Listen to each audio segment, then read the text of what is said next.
Jurassic Park is a stunning accomplishment, because I read the book before I saw the movie, and that's one of the rare experiences I had where I was just like, wow. Yeah. Actually, I think we can both speak to this one, because I read Jurassic Park as well.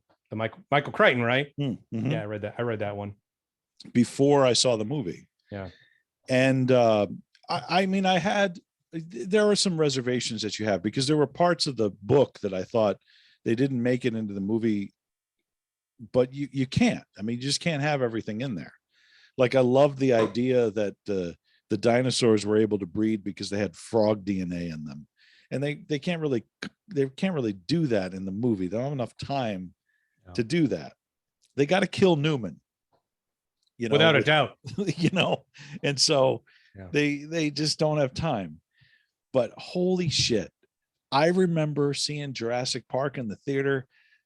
I think I've mentioned this in other episodes. My father would get preview tickets to movies. Yeah. So I've seen things like Pulp Fiction before it was released. I saw things like Jurassic Park before it was released. And, Pulp Fiction was like, I didn't really know what that was. I hadn't even seen Reservoir Dogs yet. But man, when I was so psyched for Jurassic Park. Yeah.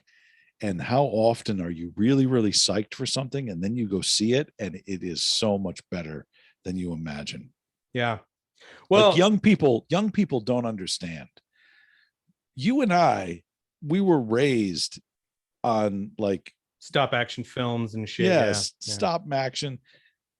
You go see Jurassic Park and the fucking dinosaurs are CG, and they still, with a couple of exceptions, they stand up today.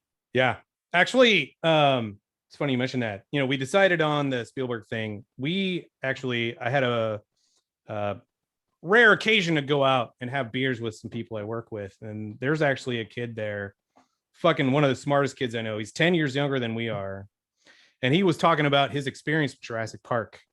But he was talking about how, like, to him, that movie scared the shit out of him. Why? Because it looked realistic to him. Because even at the young age of 10, and this was 1993-ish, he could tell, oh yeah, that fucking looks fake. He's like, Jurassic Park was fucking real as shit to him. And I remember seeing interviews at the time of Spielberg saying to a lot of the CGI people at the time, and there's implications that it's ahead of its time while it's being filmed. And I like Spielberg strikes me as the type who is firm but fair. And I remember him on camera saying that I told the CGI people, I don't want to have my actors have to stand in one place.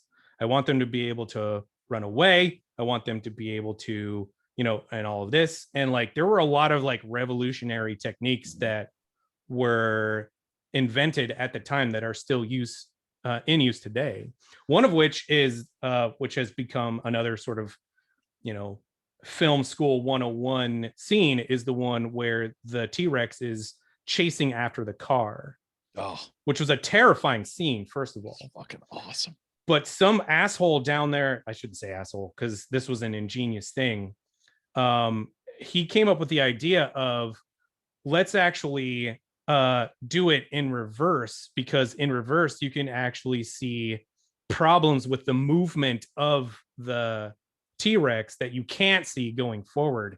And I was like, I love it when people come up with shit like that. It's like so simple, you know what I mean?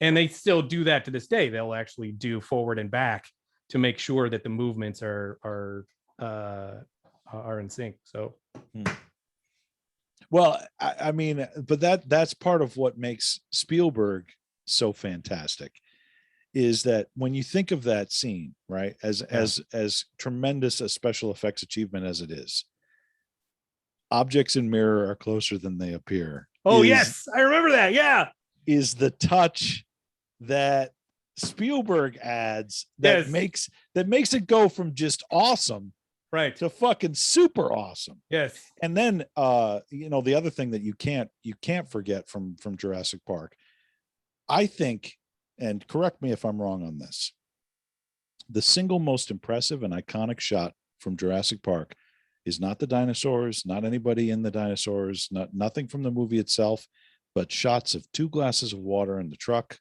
and that single ripple, those concentric circles as the T-Rex approaches. That is the best shot in that entire fucking movie. And they had to work like hell to get that. I did not know that.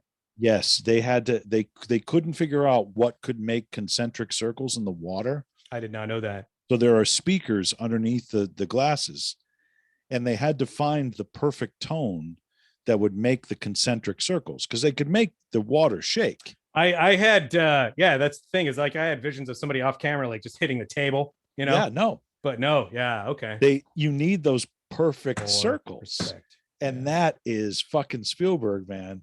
Yeah. You know, it's like those are the things that he does that, oh, it's just brilliant.